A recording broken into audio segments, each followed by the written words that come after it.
আসসালামু আলাইকুম দর্শক, স্বাগত জানাচ্ছি। যে কথা জানতে চান অনুষ্ঠানে আমি মোস্তফা ফিরোজ, এবং আমার অপর প্রান্তে যুক্ত হচ্ছেন এখন ফ্রান্সের রাজধানী প্যারিস থেকে ফয়সাল আহমেদ দ্বীপ, যিনি ফ্রান্সের রাজনীতি এবং সমসাময়িক বিষয়গুলো কাভার করেন। দ্বীপ, আহ, প্রথম দফার ভোট, দ্বিতীয় দফার ভোট চলছে। খবরে প্রকাশ, কট্টরপন্থীদের ক্ষমতায় আসার সম্ভাবনা। আসলে এই নির্বাচন এবং ক্ষমতা আসতে যাচ্ছে যারা, কি হবে প্রেক্ষাপটটা, এটা একটু জানতে চাই দীপা আপনার কাছ থেকে। জি, দিবু ভাই, ধন্যবাদ আপনাকে। আজকে ফ্রান্সের দ্বিতীয় দফার ভোট গ্রহণ শুরু হয়েছে সকাল থেকে। আহ, স্থানীয় সময় এখন 6টা বাজে, রাত 8টা নাগাদ আসলে খবরটা আসবে যে কি ফলাফল আসে। তবে তার আগে যে পরিস্থিতি তৈরি হয়েছে, প্রথম দফার ভোট যখন অনুষ্ঠিত হয় তখন কিন্তু কঠোর ডানপন্থী নেত্রী মারিন লুপেনের যে দল আরএন আরএন 33% ভোট পেয়ে প্রথম স্থান অধিকার করেছে। দ্বিতীয় স্থানে রয়েছে নিউ ফ্রন্ট পপুলার নামে বামপন্থীদের যে জোট, এই জোট তারা পেয়েছে প্রায় 29%।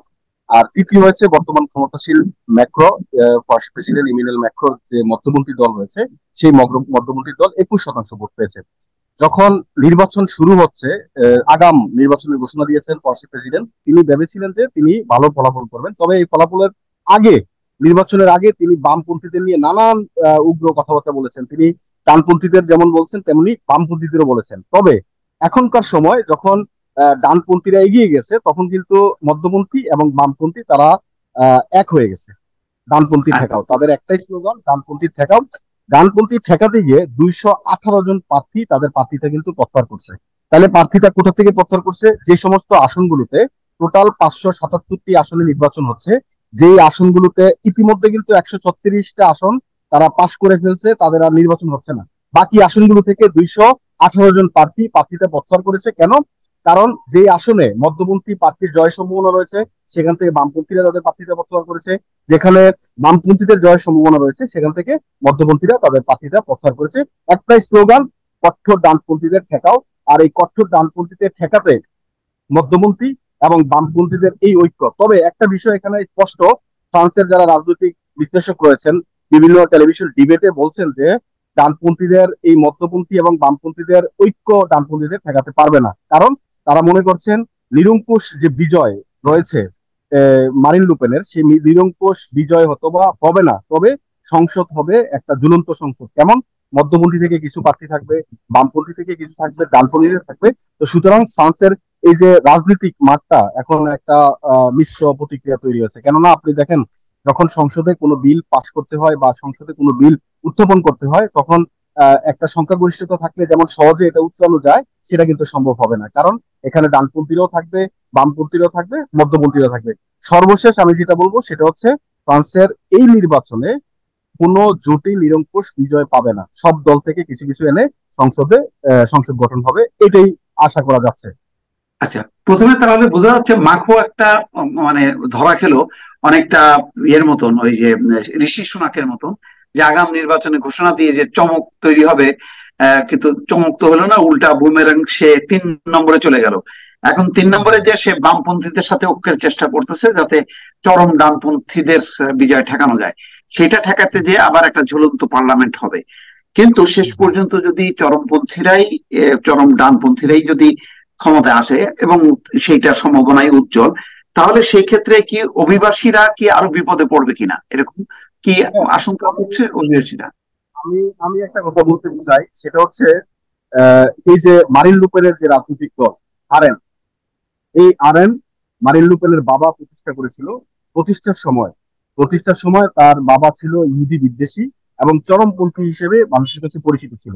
মারিন লুপেন এই রাজনৈতিক দলের নাম পরিবর্তন করছেন, পরে তিনি এখন আরএন রেখেছেন। এবং আগে ছিল ন্যাশনাল রেলি, এখন হচ্ছে আরএন।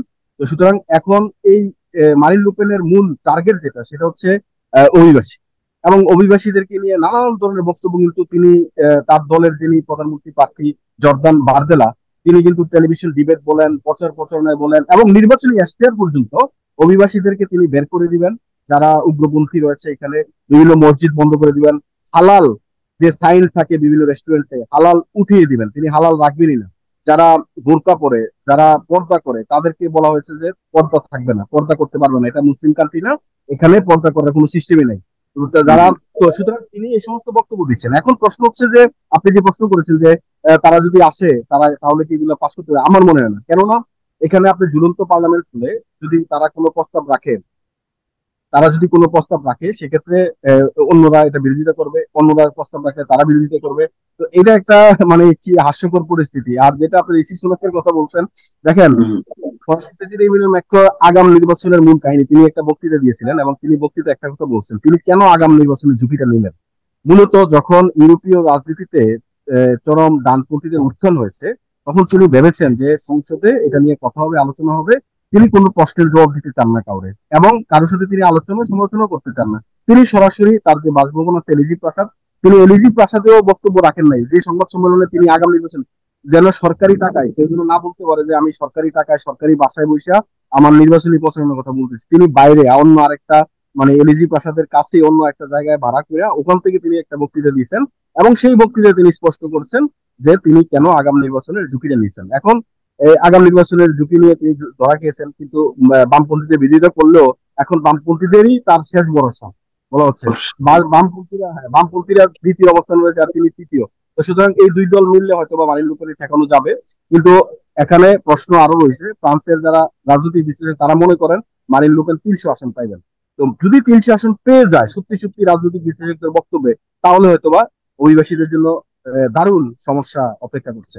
আর যদি মোট আসন কত? মধ্যবিত্ত, মোট আসন মোট 577 577। আচ্ছা, আচ্ছা, 300 পেয়ে গেলে তো একটা বিপদই হয়ে যাবে। হয়ে যাবে, রাইট। হ্যাঁ, তাহলে হুম, তারা হুম। নিরঙ্কুশ সংখ্যাগরিষ্ঠতা পাবে, এবং সংসদে তাদের ভূমিকা থাকবে অন্যরকম, আর বাকিদের তো ভূমিকা থাকবেই না। এমনি কি মনে হয় অভিবাসী ভোটারদের অবস্থান কি ছিল, মাকড় পক্ষে না, নাকি অভিবাসী বামপন্থীদের? না, অভিবাসী ভোটার সবসময় সোশ্যালিস্ট পার্টি, পার্টি সোশ্যালিস্ট কে ভোট দেয়, কারণ পার্টি সোশ্যালিস্ট এর আগেও অভিবাসীদের পক্ষে না। ইভেন এইবারের নির্বাচনেও নিউ ফ্রন্ট পপুলার বামপন্থীদের যে জোট, 4টা দল মিলে যে জোট হয়েছে, তারা কিন্তু নির্বাচনী এখতিয়ারে বলছে যে তারা তাদের অভিবাসী নিয়ে তাদের কোনো বক্তব্য নাই। তারা বলছে কি যে আপনার স্পিক যে স্যালারি আছে এটা ইনক্রিজ করবে, দ্রব্যমূল্যের যে দাম আছে সেটা স্বাভাবিক জায়গায় নিয়ে আসবে, এবং সবচেয়ে মেট্রো যে জায়গায় ধরা খেয়েছে সেই জায়গা হচ্ছে আপনার রিক্রুটমেন্ট যে বয়স সীমা, এটা নিয়ে ফ্রান্সে টানা 3 মাস মানে একদম লন্ডভন্ড হয়েছে ফ্রান্স, এটা নিয়ে আন্দোলন হয়েছে। তো এই যে রিক্রুটমেন্টের যে সময়সীমাটা আছে, তারা আগের জায়গায় ফিরে নিয়ে আসবে। মেট্রো 2 বছর বাড়াইছিল, তারা এটা আগের জায়গায় নিয়ে আসবে। তো তাদের নির্বাচনী এখতিয়ারও খুব চমৎকার, এবং একটা একটা জায়গায় মানে এটা মানুষের গ্রহণযোগ্যতা আছে এটার ভিতরে। এরপরে মনে করেন যে ডানপন্থীরা যেটা বলছে যে যারা এখানে অভিবাসী আছে অ্যাসাইলাম সুবিধা পায়, মানে অ্যাসাইলাম সুবিধা মানে সরকারি বাসা পায় এবং কাপ থেকে টাকা পায়, তো এরা এগুলো বন্ধ করে দিবে, ঠিক আছে। কিন্তু বামপন্থীদের কথা হচ্ছে না, আমরা এগুলা বন্ধ করব না, বরং আরো আমরা বাসা বাড়াবো। কিভাবে? যারা এখনো গৃহহীন আছে তাদেরকে কিভাবে বাসা দেওয়া যায়। তো সুতরাং অভিবাসী ভোটাররা বামপন্থীদেরকেই ভোট দিবে, এটাই স্বাভাবিক, এবং তারা ভোট দিচ্ছেও। তারা বিভিন্ন সামাজিক যোগাযোগ মাধ্যমে যেভাবে প্রচারণা চালাচ্ছে, তাতে মনে হচ্ছে যে অভিবাসীরা ভোট দিবে। অনেক ধন্যবাদ দীপ। দর্শক শুনছিলেন ফ্রান্স থেকে সাংবাদিক ফয়সাল আহমেদ দীপের বিশ্লেষণ।